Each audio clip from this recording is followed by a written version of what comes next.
If the Miami Dolphins wanted to, can they replace Tyreek Hill in the 2025 NFL Draft?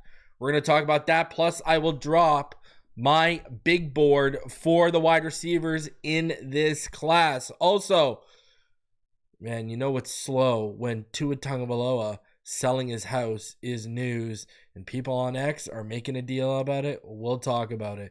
Also, we are going to talk about the Miami Dolphins. They seem to be wanting a cornerback pretty badly in the draft. So we'll discuss that. And all you Hurricane fans, one of your favorite players came and visited. So we got a lot to talk about. Smash that like button. Subscribe if you are new. And as always, let's get into this one.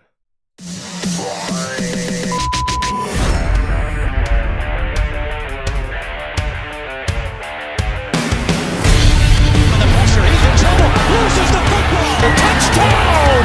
Got it! You have got to be kidding me.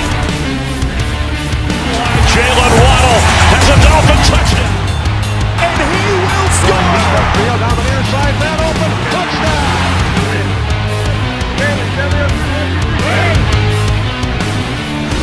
The run from Tua Tagovailoa. Touchdown! He's going deep. He's got it for the touchdown again.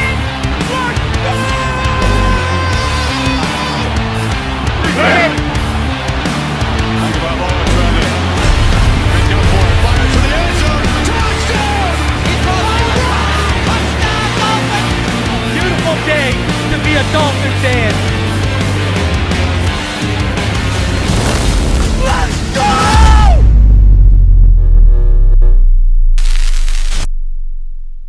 What is good, Fin Nation? What's good? It's your boy Reason. We're back here on this Monday, ready to start your week out as we are a week and a half away from the draft. And guess what? I'll be dropping two big boards this week. We got wide receiver today. I'll be dropping quarterback. That'll finish the video formats. For all of you who are interested and not patrons or channel members, every other big board that doesn't make video format will be going to channel members and patrons exclusively. So keep that in mind if you're interested in seeing how I see how the rest of the draft stacks up. Before we also get into everything today, shout out to the sponsor of today's video. That would be Clean the World. Clean the World works with over 8,300 hospitality partners to divert their soap bars and plastic amenities from landfills and recycle the collected soap into new bars. By doing so, Clean the World helps reduce pollution, save water, and decreases the carbon footprint of thousands of hotels globally while helping improve the lives of women, children, and communities around the world. Listen, by recycling soap and other discarded hygiene products, Clean the World saves lives with items that traditionally end up in landfills. It's that simple, it's that easy, but it's that big of an impact. And you can donate or even volunteer to help Clean the World's cause at cleantheworld.org. That's cleantheworld.org. Go check them out, and shout out to them for sponsoring today's video and a lot of videos this month. So I got a couple things to talk about. Number one, I see the people are out. You know, the people who don't watch film all year, but all of a sudden they become draft experts in March are out now. Will Johnson's pro day. Let's talk about it. Or sorry, should I say private workout today. So here's what went down, because let's keep y'all informed. So, and I got people hitting me up. Okay, so today he didn't run the 40. He had a 37-inch vertical, a 4.33 short shuttle, and he looked very smooth in positional drills. I talked to someone else who was there, and I was told similar to how Malachi Starks, like he was smooth to how Malachi Starks moved during his on-field positioning drills. So whether that is, I don't know, whether that matters or not, you tell me. Now I do know that 4.33 shuttle is not very good. It's like in the 13th or 15th percentile But listen, here's the thing, and I'm going to have someone on the show on Wednesday who also agrees he's CB1. That's Damien Parson from Locked On NFL Draft. Be on the lookout. That'll be at 1 p.m. Eastern. I'll have Damien on, all right?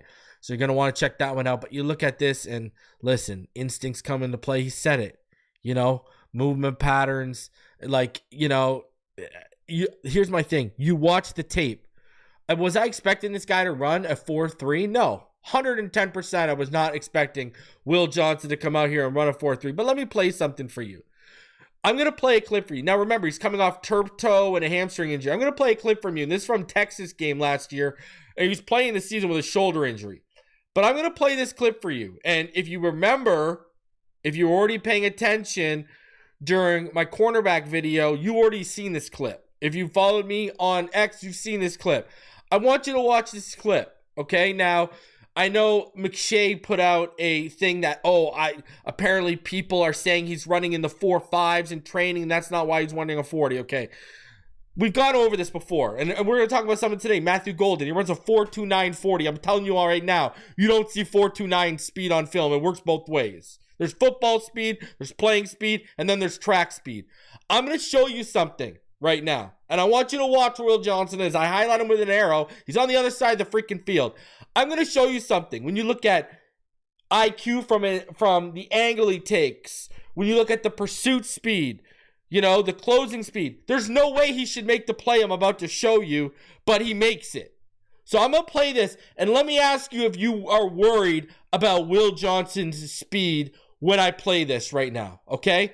Check this out. There he is at the top. Now watch, right? The end around, the fake, and then the end around. Look at him. Look at the angle he takes and look at the speed. Am I worried about Will Johnson and his 40 time?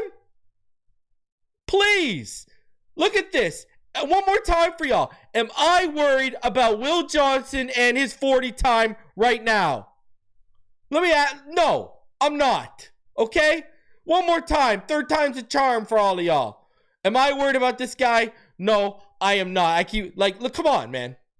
Give me a break. What are we talking about here? And he was hurt when he did this too. Let's be honest here, okay? So I'm not worried about,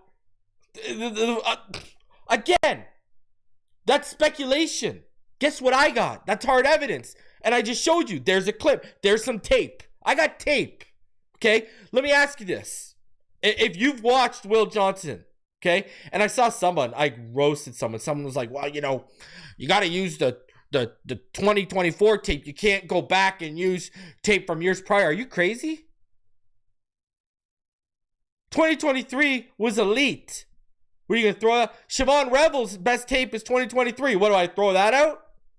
Matthew Golden only had one good year of production at Texas. Yeah, I'm going to go back and watch 2023 and 2022 at Houston and see what was the deal. Luther Burden wasn't as good in 2024 as he was in 2023, and the 2023 tape is dominant. So someone said that, and I said that's one of the most ignorant things I've ever heard in my life, and I stand by that. Patrick McMorris, when we drafted him, the tape coming out wasn't great. You had to go back a couple years in the tape to see what the scouting staff saw out of Patrick McMorris. You had to go see what the scouting department saw. So, listen, you look at the 2023 tape, it's elite. You look at, man, and I go this, 2024, 2023. Find me clips over the last 2 years of Will Johnson being beat vertically. Even go 3 years. Find me this guy getting the top blown off of him or being beat vertically. But again, you got to know what you're watching. What is Will Johnson's strength? He's an off man. I'm not asking Will Johnson to be a press corner. He's an off man corner. He succeeds in off coverage. That's what he does.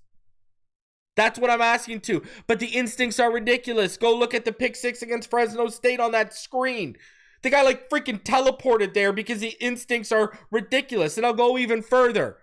People are worried about him maybe running in the 4.5s. First of all, I'm telling you, on tape, I see 4.4. That's number one. Number two, Xavier Howard. What the hell was Xavier Howard? Xavier Howard ran a 4.56. Do we not remember how bad Xavier Howard tested? Are we all just forgetting? Guy was 6'1", 201. He had 11 bench reps, which is terrible. He had a 33-inch vertical, which is 4 inches shorter than Will Johnson. He had a 10-2 broad jump. Right? I mean, he didn't have a good... And then his 40 was 4.56. Xavier Howard ran a 4.56. His 7-cone was 7.18. Now his shuttle was a little bit better. It was a 4.15. But his 20-yard split was 2.67. His 10-yard split was 1.61. Those are poor numbers. Those are bad. His RAS was like 4.27. It was terrible. But remember, and the only reason he fell was because of his injuries. That's why Xavier Howard fell. If he wasn't injured, he wouldn't have fell the way he did. Now, his injury was a little bit more serious than turf toe and a hamstring pull. So, you got to watch the tape, man. You look at the instincts, and it don't matter if Fresno State's a good team or not. You got to watch the play. Go back to that pick six. It's not about the quality of opponent on that. I'm telling you, watch that. The instincts are unheard of on that play. To read, react, and trigger on that screen as quickly as he does and intuitively as he does, that's ridiculous. Like, that is stupid. And I'm telling you, him and Travis Hunter are the best corner options. And then after that, it's a drop-off. And no, I don't have Travis Hunter on my wide receiver list today. Had I put him on the wide receiver list, he'd probably be wide receiver 1. But the reason why I didn't put him on my wide receiver big board today is the word that I'm hearing and talking to my friends in the scouting community. He is being drafted as a corner with potential wide receiver packages. And when I hear the only GM that's standing on it that he's a wide receiver is the Browns GM, that makes me say he's his cornerback even more. Let me tell you that. But the word I'm getting is Travis Hunter is a corner, seen as a corner first, then as a wide receiver. Now, you look at he was dominant last year receiver. Him and Tet would be 1 and 2 for sure. If I thought he'd be a wide receiver, but I think he's going to be drafted as a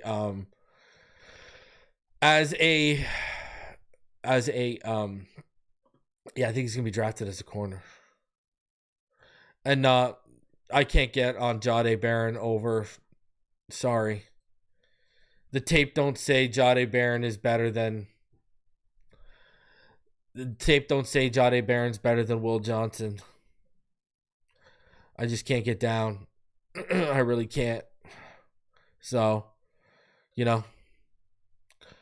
another guy where he's shorter than Will Johnson, below arm length is below 30. Bigger physical receivers in the NFL are going to give him an issue. Footwork is pretty sloppy when he's in transition. Again, he's another guy. Very small sample size in man, not a press corner. Right? And I think at the beginning, he's probably going to project best in the slaughter as a nickel. So he's good. He's good in my corner 3. But yeah, Travis Hunter and Will Johnson all day over him, man. But he's another guy. If you go look at the tape, Barron is primarily a zone guy. He is not a man. He is not a guy you're asking to press and Texas didn't ask him to press. So if I'm going with a zone corner or an off-man corner, I'm taking Will Johnson all day. Ask any evaluator. There's no doubt about it. When you're talking about zone off-man, Will Johnson's the best. It's not particularly close. When you're getting into that specific of a corner. And that's what Jahdae has primarily been, is a zone guy.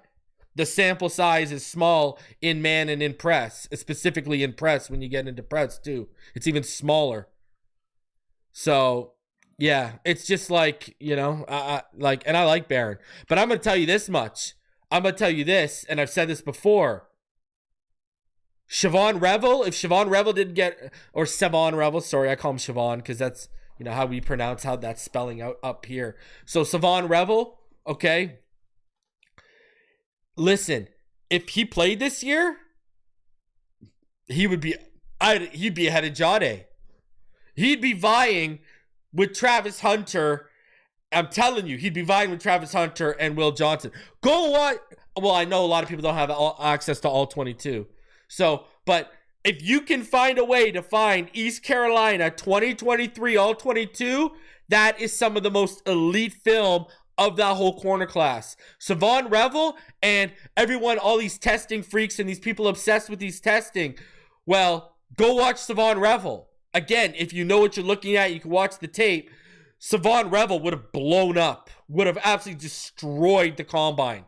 You probably would have talked about like low 4.3s, right? Probably would have been like 4.31, 4.3, probably 4.31, 4.33 to that range. For sure.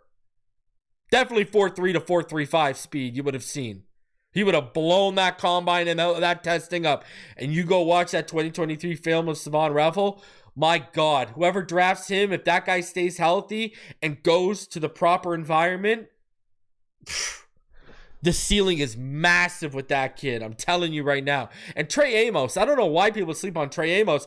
If you're looking for a press or you're looking for a man coverage guy, Trey Amos and, Azariah Thomas from FSU, those are probably your, two, I guess, other than Travis Hunter, would probably be two of the best guys because Travis Hunter's like scheme versatile. He's a unicorn. But yeah, man, Trey Amos, man, everyone sleeps on Trey Amos. It's crazy. It's crazy. It's crazy. Everyone sleeps on Trey Amos. Everyone, and the reason why, I'm going to tell you why right now. The reason why people don't talk about Shavon Revel, outside of like evaluators and people who have access to all 22, is just because of that. How many of you can find East Carolina all 22, let alone East Carolina all 22 from 2023? Like, you need serious access to hard drives. You need serious access to Thundercloud like I have. Like, you need serious access to get East Carolina. It's just like if you're going to try and get Jackson State film, right? Like, it's going to be really hard to find Jackson State all 22. It's just how it is, man. SEC all 22 is much easier to find, than like Jackson State all 22. But yeah. And East Carolina, man. But I'm telling you, I stand on this. I keep saying it. I'm telling you, that 2023 East Carolina Shavon Revel film, elite. Okay? Elite. I'm telling you. Mark my words on that.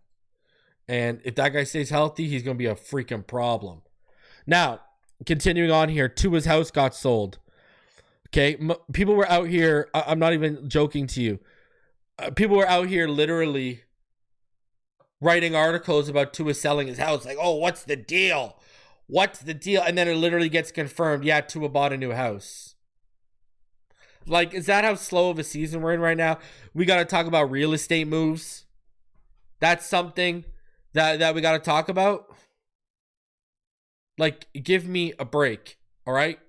Please. Give me a break. Like, unbelievable that we're actually talking about. Oh, what are we going to be talking about? Whether it's a U-Haul truck that, or it depends. What are we going to talk about? The moving company he uses next? What? Oh no, he's using a U-Haul truck. He's moving on his own. He might hurt himself. Like, it's ridiculous. Like, and people were writing articles about this as soon as this is ludicrous. Holy jeez. Give me a break. Like, go outside. Especially if you live in South Florida and you're writing an article about this. Go outside and touch some grass. It's probably beautiful down there right now. I know it's beautiful up here today. That is unbelievable. My God. Oh, I couldn't believe that. I was like, wow, this is what we're doing right now. Okay, and you want a hot take? And you're going to see it tonight. You're going to see it in this big board. I am not as high on Matthew Golden as others are. Sorry. I don't see the wide receiver one discussion. I don't. And I'm going to have some controversy on my wide receiver big board today. But I don't see it. I'm sorry. Now, I also coming from a standpoint of what the Dolphins need too a little bit. And that does play a little bit of bias into what I decided. But I'm sorry. I can't get on board.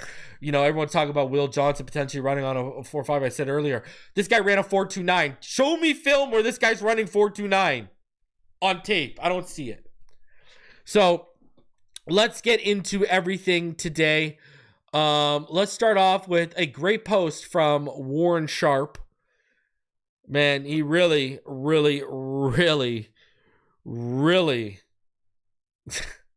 oh man, for all those people that saying, oh, the offensive line isn't that big of an issue. If anyone even saying that anymore, and I know there are people. The Miami Dolphins, listen to this. The Miami Dolphins offensive line crippled the offense last year. Number 28 in pass blocking, number 26 in run blocking. Their line is number 27th most expensive this year. It's not because they have a lot of young starters. They've invested the number 3 least draft capital into the offensive line since 2022. Now they lost their best lineman, Teron Armstead. He graded number 4 best OT last year and ranked number 8 in pressure rate allowed. Patrick Paul is penciled in to start. He was number 6 in pressure and number 82 of 85 OTs in overall grade last year. Their other tackle, Austin Jackson, ranked number 80th in 85 out of 85 OTs last year. On paper, the line is worse than last year, and that's saying something. Last year, the line was ranked number 32 in running back stuff rate and number 31 in short yardage conversion rate. They did not get pushed up front in the ground game, ranking number 26 in yards before contact per rush. Making matters worse, they ranked number 1 in offensive holding penalties. Oh my. When it's laid out and articulated in that way by Warren Sharp, it just backs what we've been saying. Because like I've said, it's not even about Tua getting injured. It's the steep drop-off in the run game. And what have I talked about? You know, I go back to that Denver game. Everyone wants to talk about the points, but don't talk about just the points. Talk about how those points were put up and who was our starting 5. I'll remind you in case you forgot. From left to right, Teron Armstead, Isaiah Wynn, Connor Williams, Robert Hunt, Austin Jackson. The only time we had our best projected starting 5 in the Mike McDaniel era actually start a game, and this team put up 70 points. Achane broke out, and it was all hail the Miami Dolphins. Since then, Isaiah Wynn got hurt and lost. Connor Williams got hurt just after him and lost. What happened? Raheem Mostert didn't have a 100-yard game after Isaiah Wynn went down. I kept talking about that in 2023, but no one wanted to discuss it. They just wanted to keep talking about how the wheels fell off at the end and look at it in that small vacuum. But if you were following me in 2023, what happened? I was already seeing the wheels start to fall off. That was the one thing I would point out every week after Isaiah Wynn went down. We didn't have a 100-yard rushing game from Raheem Mostert after we lost Isaiah Wynn. Then we lost Connor Williams, and it got even worse. And then last offseason, what did I tell everyone? Listen, we saw an improvement in 2023 from Austin Jackson. That's why he got new money. But what did I say? Now he's losing Robert Hunt. Are we going to see a regression in his game? That's a real possibility. Keep an eye on it. What happened? We saw a guy who went from, good to above average in that area to now average to above average at best. And then he got hurt again. The guy gets hurt more than Tua and Jalen Phillips. This is why I wanted Armand Membo so bad. Stick him at right guard while Jackson's healthy. Jackson gets hurt again. Membo kicks out to right tackle. Bye-bye, Austin. I wouldn't have. You don't want to touch Tua's money? Then why are you touching Austin Jackson's money? Now he's due almost $16 million in 2026 when you could have had an out on the guy. What are we saying here? I wouldn't have touched that. That was him and Tua were. I said they're gonna touch Tua's money, but I said I wouldn't touch Tua's money and I wouldn't touch Austin Jackson's money. But they touched Austin Jackson's. And now you're on the hook for $16 million in 2026. Are you crazy? Anyways, I digress. Now, look at what they do last year. Their contingency plan for Isaiah Wynn is what? Robert Jones. And then we find out that they knew he had a setback in rehab, and they still okayed that contingency plan, which made it even worse. Then, what's the answer for Robert Hunt? Liam Eichenberg. And I've said this before, and I'll say it again. When it comes to the Robert Jones contingency plan, when you knew Isaiah Wynn had the setback, and when it comes to Liam Eichenberg being the replacement for Robert Hunt, whoever okayed that decision, whoever said, yep, we can do this, needs to be fired. So, like, if Greer signed off on it, fire him. If Mike McDaniel said, yo, Chris, we can make this happen, that's grounds for termination. If Frank Smith said, yo, Mike, tell Chris we can get this done, that's grounds for termination. Butch Barry, if you were, I've lost all trust in you. If you okayed that and you were down with that, we got an issue. And now what have they done? Teron Armstead's retired. Patrick Paul's the answer. And I've talked about that. When you look at schematically with the movement skills, right? The side-to-side ability, how he is in space, when you want him pulling, reach ball, all that. That's not his strength. He's not a scheme fit like the way Teron could do those things. Teron's a much better athlete. So we lose that movement ability. Now it's Larry Borum, either as a swing tackle or he's Jack Driscoll in competition with Liam Eichenberg. Again, Larry Borum and Liam Eichenberg at left guard. Aaron Brewer, again, looking at his left going, what is this jabroni? Then you got James Daniels. Okay, that's an upgrade at right guard with some movement skills. I love it. And then Austin Jackson, question mark. Are you going to finally stay healthy, dude? Everyone, when he was coming out of USC, kept hinging on the bone marrow transplant. Oh, that's why he won't be, blah, blah, blah, blah, blah. That you got to give him a pass on him missing time, et cetera, et cetera. And now he's been more injured than Tua and Jalen Phillips.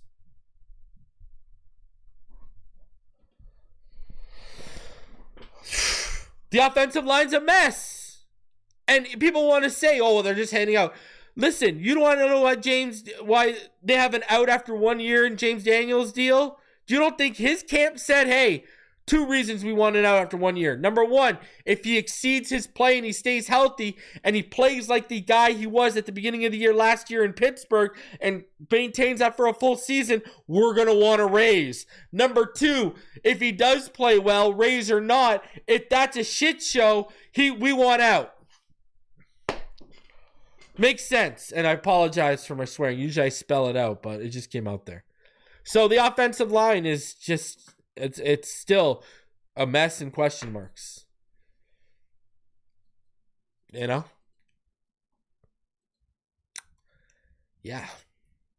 Tough. It is what it is.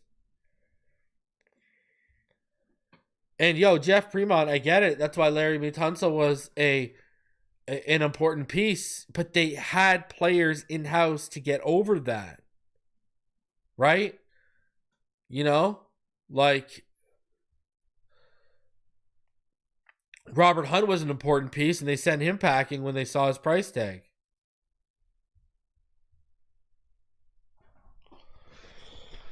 I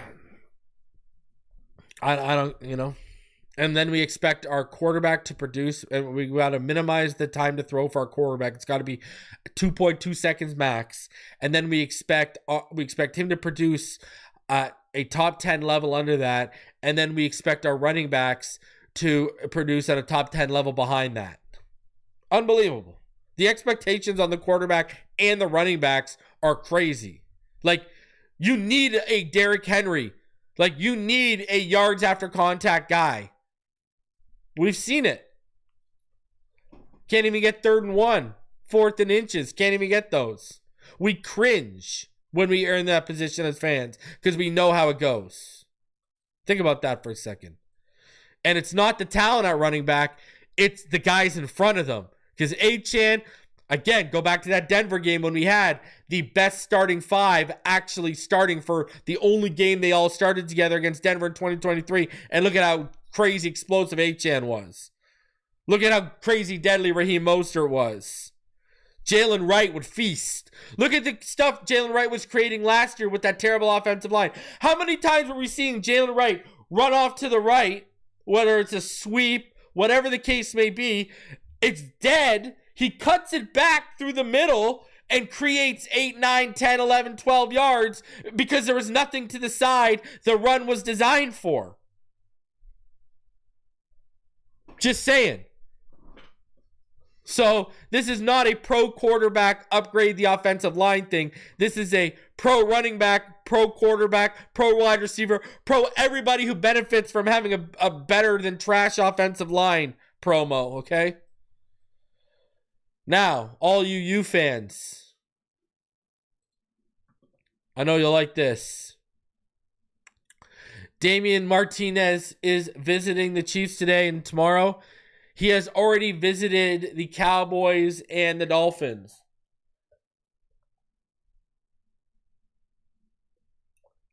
Now, I know a lot of you want him because of that first line that Jordan says in the second paragraph, a big physical back, right?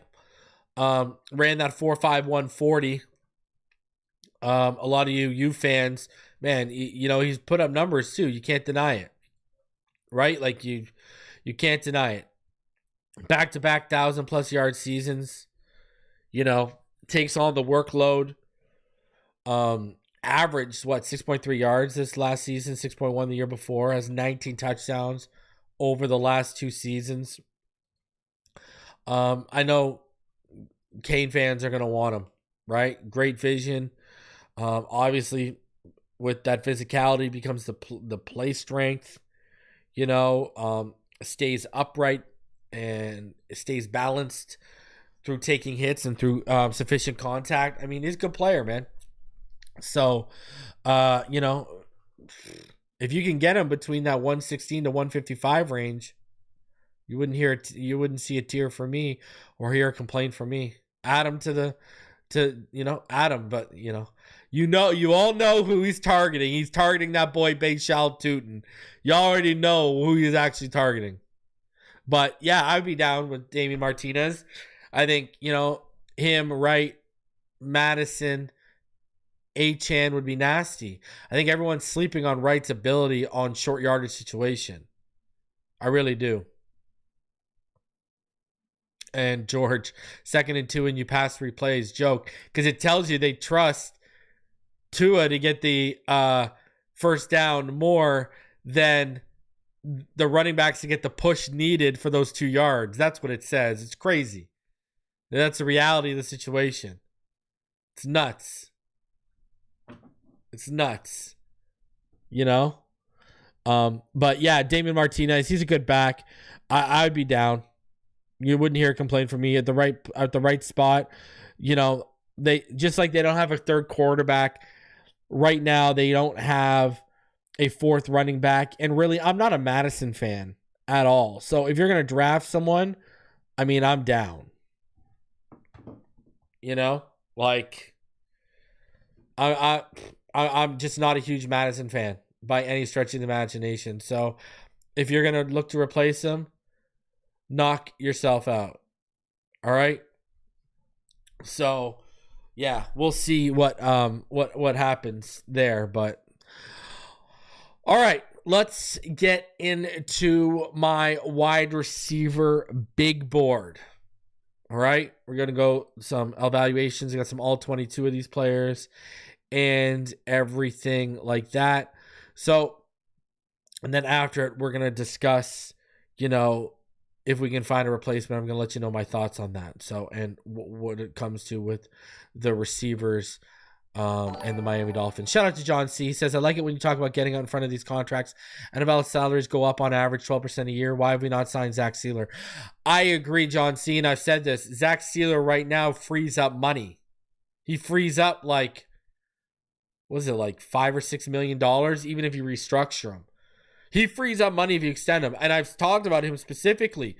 And I brought him up to Neil. I said, that's dangerous what they're playing right now. I would get out ahead of that contract, because if you wait till the last minute, why wouldn't you test the market? He's going to look at what Christian Wilkins got. He's going to look at his production, assuming it stays the way it's been or even gets better, since Christian left. And he's going to say, hey, man, I'm going to cash in. Right now, I think, especially with a guy like that, you get a bit of a discount if you get out ahead of it.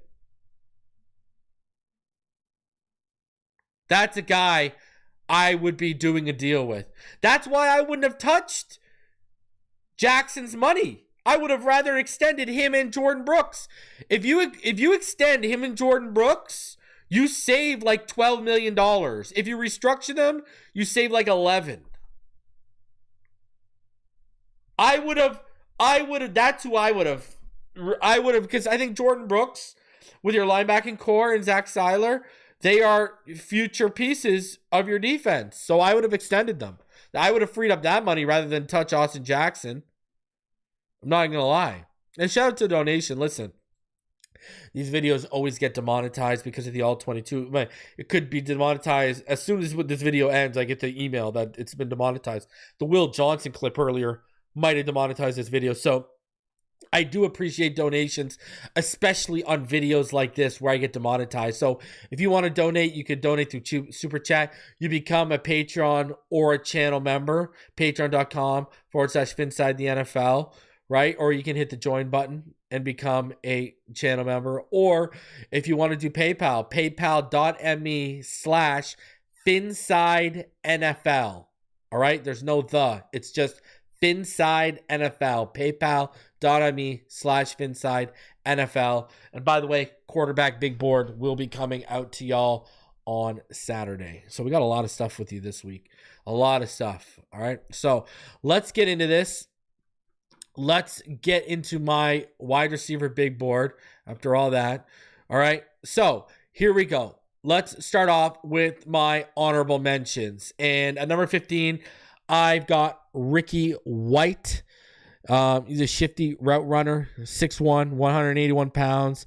He was in contention with Shavon Williams and Kyle Williams for the second spot at wide receiver on my annual man crush list.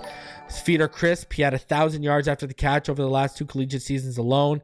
He has a nose for the end zone with 11 touchdowns in 2024, along with 8 in 2023. You can find the soft spots in zone to make a defense pay, and is a really good special teams player, having blocked 4 punts in 2024 alone. Beast.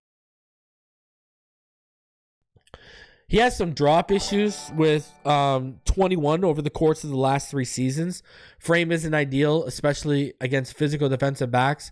Strength at the catch point is not a positive for him. His 40 time at the combine was pretty disappointing, and he isn't someone you're going to ask to be a blocker. Number 14, I got Pat Bryant out of Illinois. Just over 6'2", 204 pounds. Bryant is an absolute handful for defenders at the catch point, as his ability to get up and high point the football.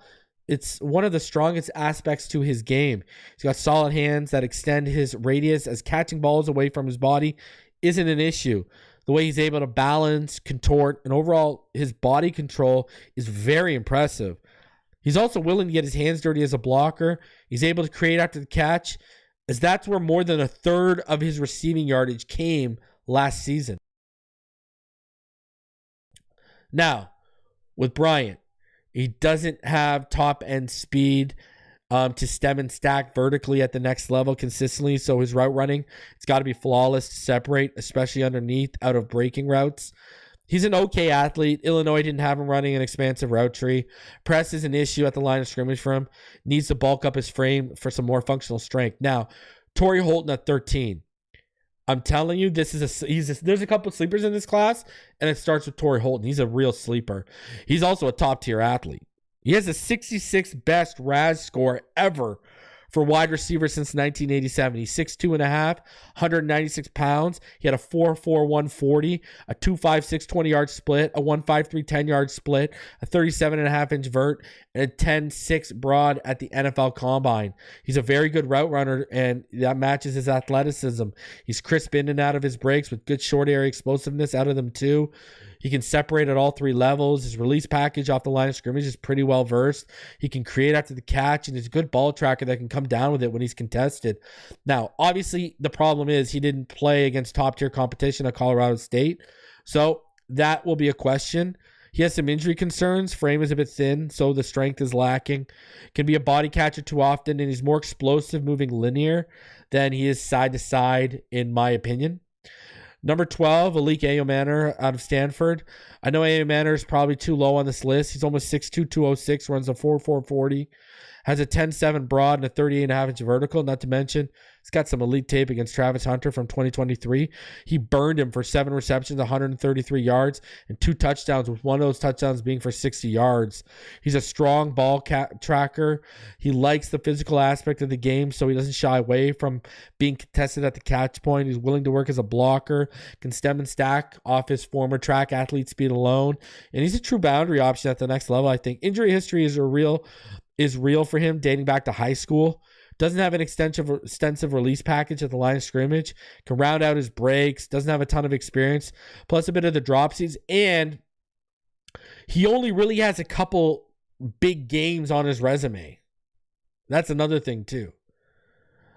Now, number 11, Savion Williams. He's one of the 2 wide receivers that made my annual man crush list this year.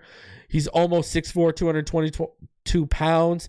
Runs a 4.48 40 at 6'4", 220 pounds. That's ridiculous. He's been clocked at 22.5 miles per hour while he was at TCU. He can play out of the slot, out wide as an X or a Z, can make an impact as a wide receiver, and even can run the Wildcat. He's a former high school quarterback. He's truly dynamic when it comes to being an offensive Swiss Army knife.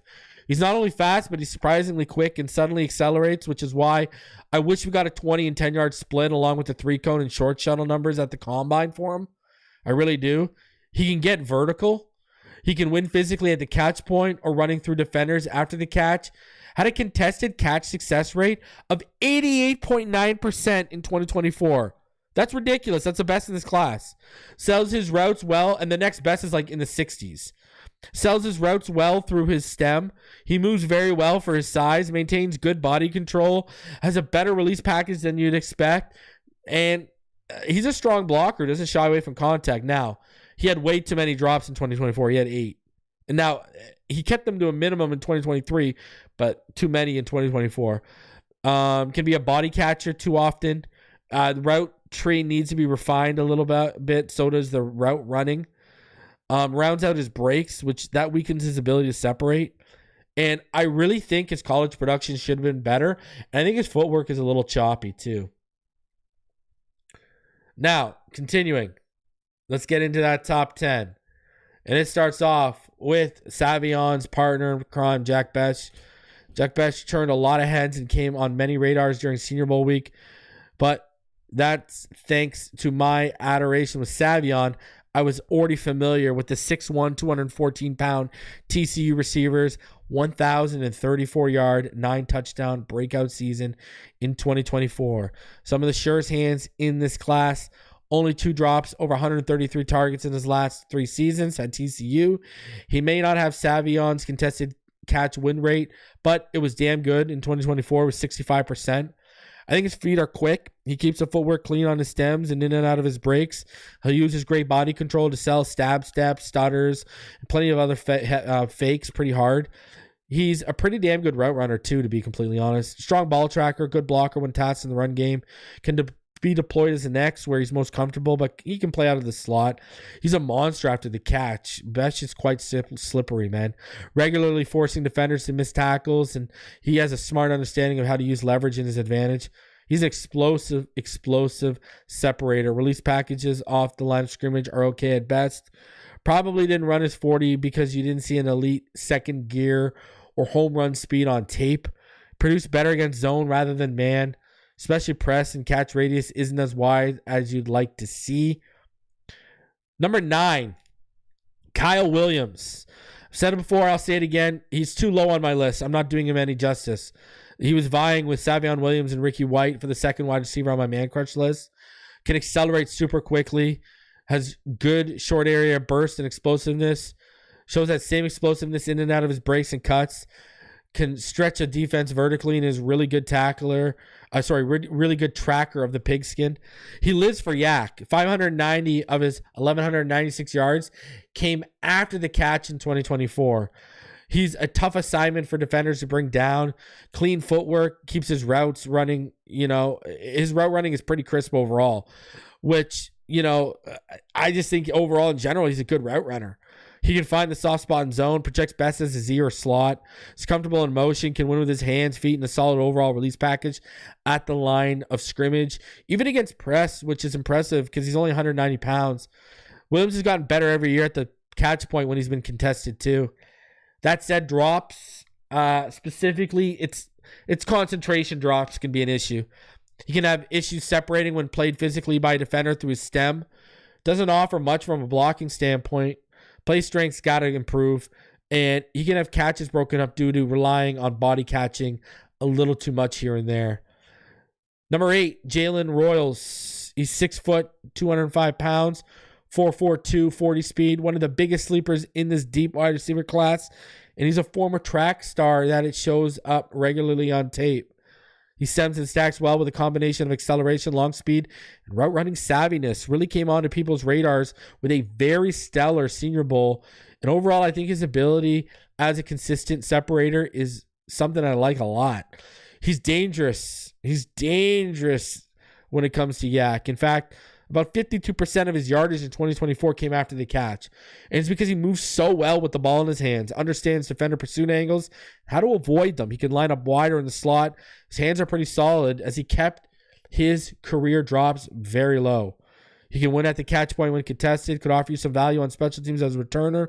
He's a willing blocker, uses his vision to be evasive and force missed tackles from defenders, has good body control, and is a good tracker of the football. Needs to keep his cuts and breaks cleaner in and out of his routes. He's coming off a foot injury that cost him most of last season. Will need to expand his route tree at the next level, and I think his release packages at the line of scrimmage, especially with his hands, do need some refinement. Number 7, I got Trey Harris. He has very good size. It's just under 6'2.5", 205 pounds, good length to his frame, a large catch radius. Was Dart's favorite target. Posted 1,030 receiving yards and 7 touchdowns on 60 receptions in only 8 games because he missed 5 due to a groin injury. At the next level, he's a perfect X receiver, but he could offer you the option to shift him as a big slot. He's a good deep ball tracker who makes, he may not have the speed to threaten you vertically, but he can make a play at the catch point if his quarterback gives him a shot. He's a willing and capable blocker in the run game. He's a chain mover. He had 146 first downs converted over the last 4 seasons. Has reliable hands, catches away from the body, and not deep into it. And he may not have elite long speed, but he's a playmaker after the catch. Very underrated release package, especially against press. Knows how to use his hands to win too. He relies on his ability as a route runner, understanding of where to sit in zones, how to use leverage, etc. to separate, and he does it well. Doesn't have top end speed. Route tree will need to be expanded. Needs to clean up concentration drops. He had 14 drops over the last 3 years. Was better in 2024, but contested catches haven't been a strong point. He's quicker rather than explosive, and obviously missing 6 games over the last 2 years isn't going to be looked upon favorably. Now, number 6, Jalen Noel. I had a hard time leaving him out of my top 5. I'm not going to lie to you. Noel is 5'10", 194 pounds. He posted elite combine testing numbers. He had a 4.39 40, a 2.55 20-yard split, a 1.52 10-yard split, 23 bench reps of 225 pounds, a 4.17 short shuttle, a 6.8 2.3 cone, a 4.15 vertical, 11-foot 2-inch broad jump. And I really wouldn't be surprised if he's one of the breakout performers in year 1 from this class if he's drafted into the right situation. Listen, he's coming off his best season in college with 1,194 yards, 8 touchdowns. He's a slot player with a really mean demeanor, great body control. He makes plays against physical defenders at the catch point because he's stronger than you think for his size. He plays bigger than it. He's a really good route runner, finds the soft spots and zones to make defenses pay, can win against man, press, doesn't phase him because you know what? That physicality and that functional strength he possesses, oh boy. I think he's got really solid hands. He's a high-end tracker of the football. He's a natural separator, whether running a route or after the catch with the ball in his hands. He could be a returner on special teams. He has a motor that runs high, man. And to be honest, he's just a dog. Like, he's a dog. My God, Jalen Noel's a dog. Now, obviously, he doesn't have ideal size from a length and height standpoint, which may pigeonhole him to the slot. For as great as an athlete as he is, it hasn't translated to missed tackles. He's only 4'7" over the last 2 years. Doesn't have a big catch radius, and I think his length will limit him as a blocker at the next level. All right? So, now, that said, let's go ahead. Let's get in to my top 5. Man, I love Jalen Noel. Let me just put that out there. He's a stud. Number 5 for me, it's got to be Luther Burden. Heading into this past collegiate season, Luther Burden was in contention to be the top wide receiver in this class. But the next step he was expected to take in his game didn't happen, and his numbers worryingly regressed. 6 foot, 206, runs a 4.4 140, works primarily from the slot, but could offer you flexibility as a Z. He's a true playmaker when the ball is in his hands. He's explosive with great awareness when working in open space. He's extremely dangerous yak monster with 1,400 of his 2,283 receiving yards in college coming after the catch. The guy works very hard on every rep, whether it's running his route, when asked to block in the run game, or when he's target. He just has a really strong on-field work ethic. Now, I've heard differently about his off-field work ethic, but that's a different story. Unbelievably elusive, forced a missed tackle 30 times on 61 receptions in 2024.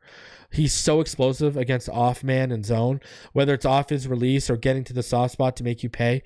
I think he could have benefited from better quarterback play overall in 2024. I thought Brady Cook was a bit better and more consistent in 2023 than he was in 2024. And they also had another quarterback playing too. He's also a really good ball tracker. He's really agile, fantastic body control, can utilize head jabs, stab steps, etc. Separates consistently, can stretch a defense vertically. And I think he could also offer returner upside on special teams if you needed him to. Isn't overly physical at the catch point or someone I'd like to consistently task as a blocker, even if he's willing to get his hands dirty. Route tree wasn't very expansive at Missouri. And when it comes to his route running ability, I don't think he's a technician by any stretch of the imagination, but he's good. Listen, is another player. You go back and you watch the 2023 tape and you see the hype is real there. He wasn't as good in 2024, sure, but this guy has a lot of upside. You're looking for a slot option, you're looking for a Z option, a guy on motion. I think Luther Burden fits that. I like the wiggle to his game. I like how good he is after the catch, man. I'm a big fan of Luther Burden's game. And I think in the right offense, he's going to be a playmaker, man. He's going to be a playmaker at the next level. There's zero doubt about it when you watch him. And, man, I do like the upside of him. I like the upside of him, and I love the motor on this kid. Love it. Really do. Number 4, controversy. I guess this is one of the biggest controversies on my big board. I like Matthew Golden, but I don't love him. I can also say, especially don't see that 4.29 speed, while I've also watched Isaiah Bond, who was left off this list due to the allegations he turned himself in for, amongst other things I've heard privately. But I've watched Bond dig in, sink his hips, and explode back out of a dig route quicker and crisper, and comeback routes, quicker and crisper than Golden regularly too. And Isaiah Bond was a playmaker. That said, Golden still is a really good athlete on film. He moves fluidly in and out of his breaks. He can line up as a Z receiver in the slot. He can consistently stretch a defense vertically, create separation with his twitchiness underneath, stems his routes well, and can stack pretty strongly too. I think his hands are good. He's 5'11", 190 pounds, yet he wins enough at the catch point for your liking to not look at it as a detriment. Has great body control, can create a little after the catch and in space. Doesn't waste much movement, which I like. and he can regularly catch away from his frame. He can contribute as a returner on special teams. Up and down quarterback play clearly held him back at times too. I mean, look at right here. You'll see the clip right here. You'll see the other angle of it. Arch Manning underthrows this football here, but look at the adjustment and look at the catch by him. Good job, right? He can stop and start on a dime. And I love how competitive of a player he is. The upside is real. I love how some of his biggest games last year were also on the biggest stage. Like, look at this right now. Conference championship against Georgia. Love it. You're going to see coming up here in the Peach Bowl, right? Against Arizona, where he had that clutch overtime touchdown. I like it. He's not good against press from his release package. Can get jammed to stall his burst off the line. Has a small case of the dropsies. He's had an injury, his issues in his past, and as willing as he is, I don't think he's the best blocker. And Golden only had 1 year of production, and that to me, I wish I saw more at Houston to make me fall in love with him, but I just can't get down on the wide receiver one talk. I just can't. I just can't. Sorry. Number 3, Jahdae Higgins. This is probably the next big controversy on my board, as people will be shocked to have Higgins this high. But count me as all in on the 6'4", 214-pound pass catcher that runs a 4.47 and projects as one of the best options in this draft to complement the speed the Miami Dolphins have on their current roster. Higgins has some of the best hands in this class. He catches away from the frame, has 4 drops on over 295 targets during his last 3 seasons in college. He's got top-tier length to his frame, and this shows up on tape with his wide catch radius. He can take defenders vertically across the middle of the field, play through traffic, beat them with physicality at the catch point, or by tracking the ball over his back shoulder. I think his short area burst and explosiveness is good on film, and his footwork is very crisp and clean in and out of his breaks, and that helps him create space. I think he projects best as a primary X receiver to whatever team drafts him. His body control through his stems, and when he high points a ball, is really good. I think he's a really good route runner, and I think he can block in the run game if you ask him to. I do think he offers slot flexibility too. He had about 390 snaps there over his last 2 years at Iowa State.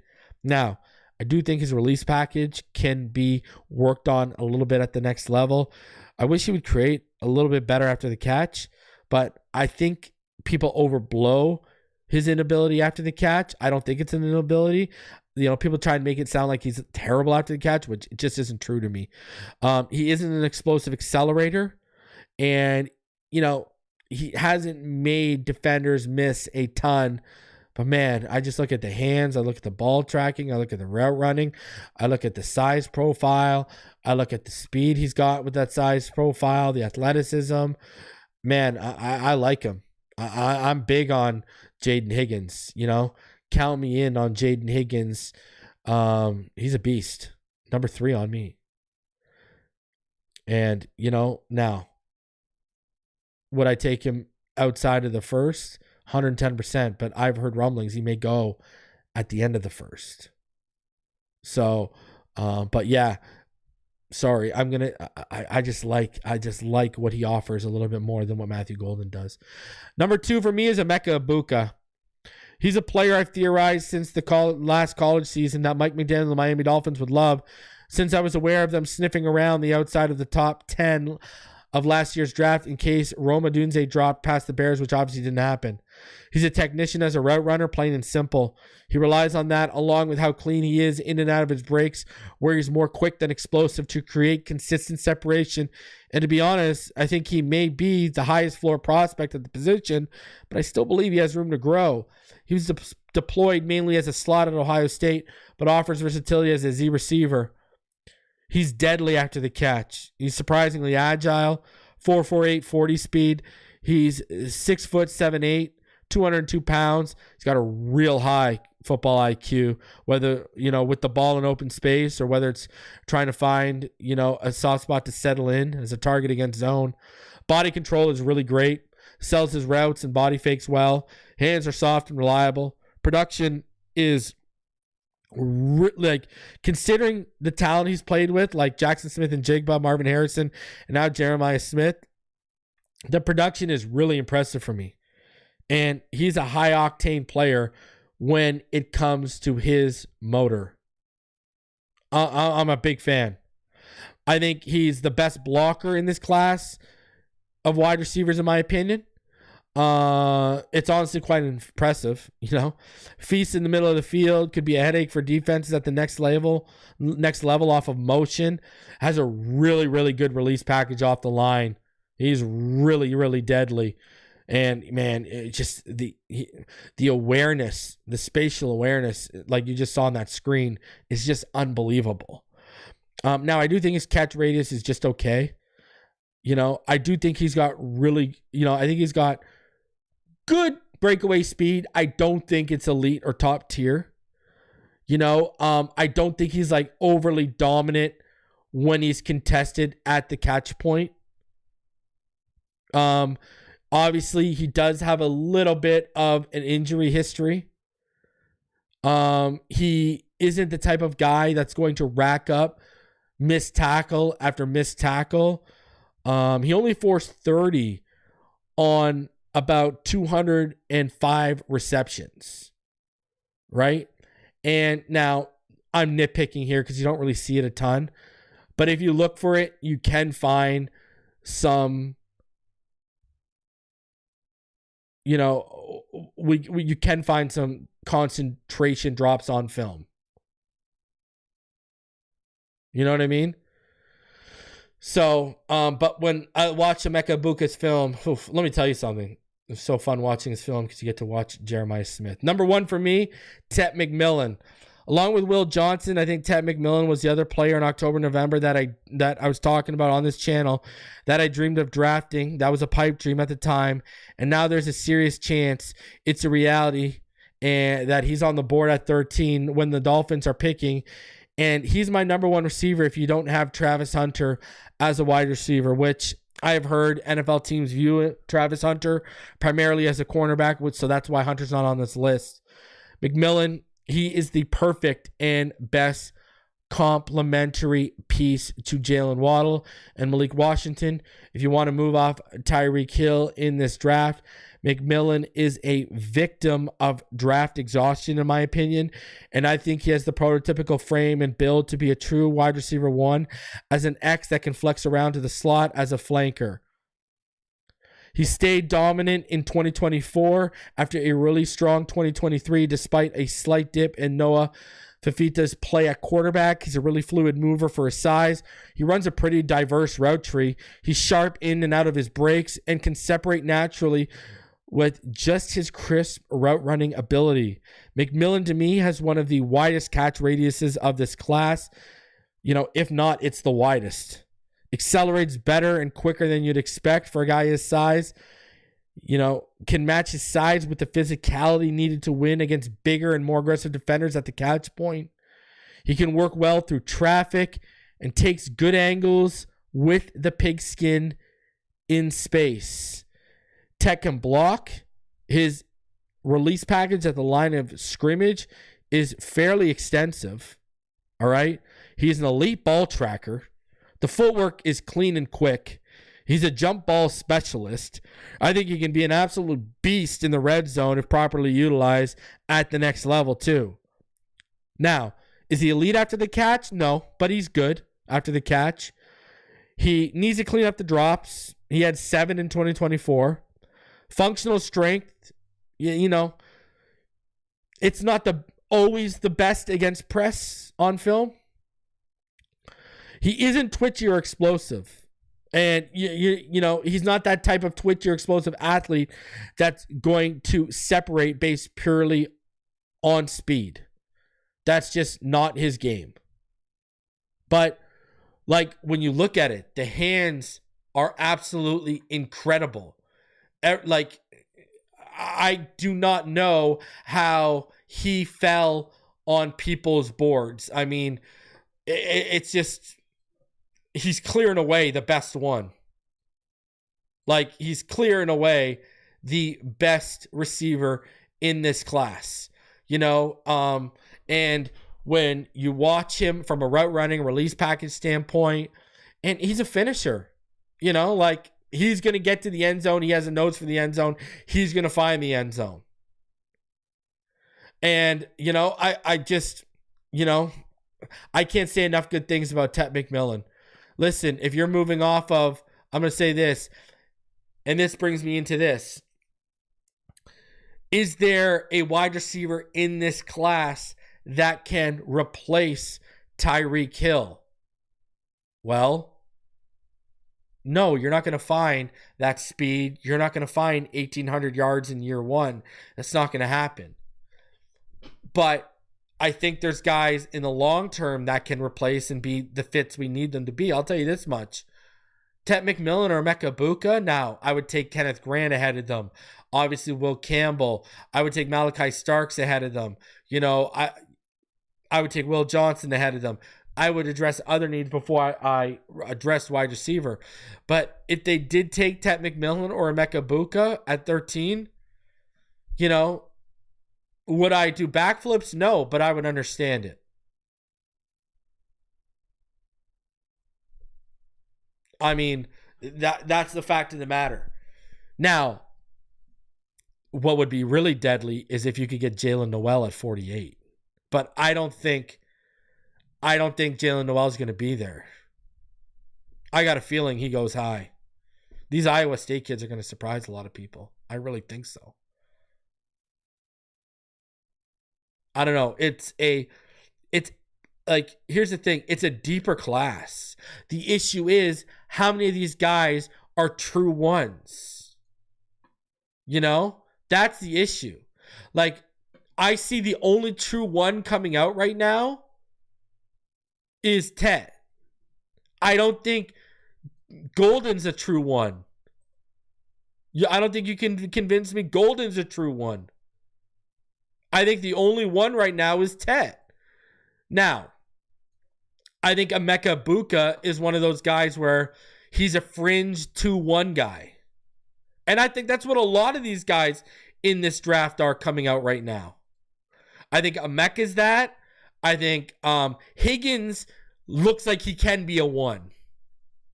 Right? Golden is a fringe 2-1 guy right now. Luther Burden, I think, is going to settle in better as a 2 option. Jalen Noel, because he's so explosive, he's a fringe 2-1 option. Trey Harris is a 2 option, I think. Royals, Kyle Williams, Jack Besh, I think these are 2 options.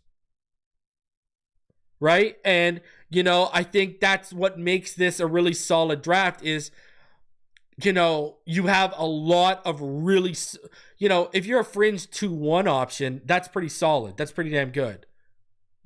So that's not, a runaway number 1, but that's good. That's like, so that's what makes this draft so solid at wide receiver is because you have those solid options, and then you go from those fringe 1-2 guys to like solid 2 options, and it's like the draft is full of that. This class, I could see the top 10 to 12 guys, after Tet having that falling in that range of fringe 1-2 guys or solid 2 guys.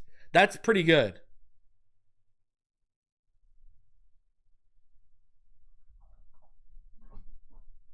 So, yeah, I don't know. It's crazy. I mean, I just showed you about 3.5 minutes of clips of Tet McMillan. How do you watch those clips and come away and say this guy, I don't know if he's a first round guy? You're crazy. I don't know. And Emeka Egbuka is just so high floor and he's just so good at what he does. It's like, how do you come away and say, I don't know. You look at Tet, you look at Emeka, you look at Jahdae. I've got more evidence for them than I do Golden. Hell, I might have more evidence from Burden and Jalen Noel than Golden. And listen, if Burden didn't have a little bit of a dip this year and continued his 2023 trajectory, Golden would have fallen to 5th on that list. And I really struggled with keeping Jalen Noel out of the top 5 because I'm telling you, I smell big things for that guy. So, and I'm telling you, Emeka Buka, he totally fits what Mike McDaniel would love at wide receiver. I'm telling you. And I think Ted McMillan with Jalen Waddle, like, if I drafted Ted at 13, I would trade Tyreek. Or I would trade Tyreek on draft night. If you really wanted Ted McMillan, I would trade Tyreek on draft night or whatever.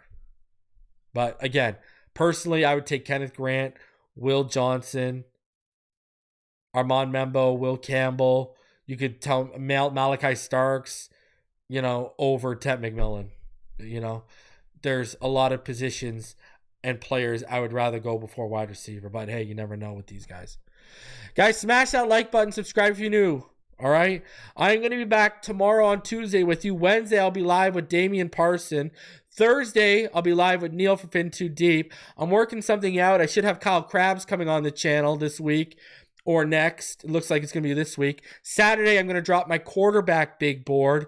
Next week, me and Neil are dropping our annual 3-round mock draft, right? We hand select all 3 rounds and then finish out 4 to 7 with who the Dolphins will take. So we'll have that for you. Smash that like button, subscribe if you're new. See you on the next one. Fins up, baby.